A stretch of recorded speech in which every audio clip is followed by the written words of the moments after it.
Chinese coffee. Not the product most associated with the Middle Kingdom, but it's a booming business nonetheless. I've come to Hogood Coffee in Yunnan Province in southwest China, near the border with Myanmar. Here they turn over $1 billion yuan a year, growing 200,000 tons of coffee beans and producing coffee and coffee products that are exported all around the world. It's a very delicate coffee, isn't it? It's lovely. Yeah. I mean, it reminds me of a Brazilian coffee, one of those Latin American ones. But Hogood is a success story that goes far beyond a cup of coffee. It cuts to the heart of what modern China is all about. Dehong Hogood Coffee Company is one of the leading lights in the National Agriculture Industrialization Program. On paper, the scheme is simple. Instead of farmers growing coffee beans and then selling them themselves, the farmers actually work for the corporations, leasing their land to the company and supplying labour in exchange for a raft of subsidies, benefits and, above all, security, all helped along with a guiding hand from local government. I think with this measure there will be less abandoned land in the future. Secondly, it solves the employment issue for households who are living in poverty. Because after we contract the land, develop it and recontract it to the farmers, we employ the farmers as corporate employees. It's a classic piece of old-fashioned communism with a modern twist.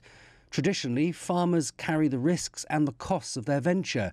They then buy their machinery, their seed, their manpower, and they take the hit if the crop fails or if they can't sell their products. But now the big businesses, coupled with the government, are taking the risk away, and the cost too. It's much better than before. I bought a car. Life gets much easier, much better than before.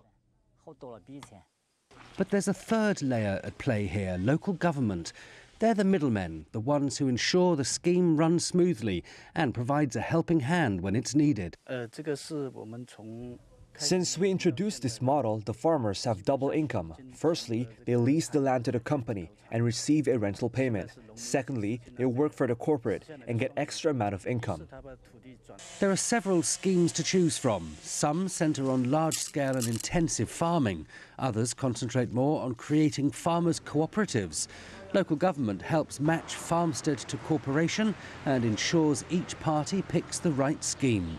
They also look after the minutiae of the terms and conditions, making sure all parties get their fair dues.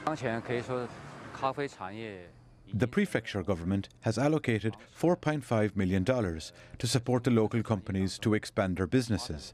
The coffee industry has become a key sector in the local economy. It's when you come out here and you actually see the beans on the bushes that you start to get a sense of what can be realistically achieved if the farmers and the farming communities work with local corporations and local government.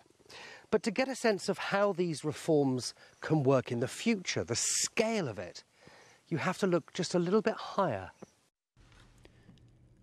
It's what China likes to call a win-win situation. The National Agriculture Industrialization Program is how the country tries to modernise its agriculture and carry agricultural reforms to a new level. Reforms that will secure a brighter future for Jiangsu Huai and will let China's productivity really fly. Jeff Moody, Yunnan Province, for CGTN.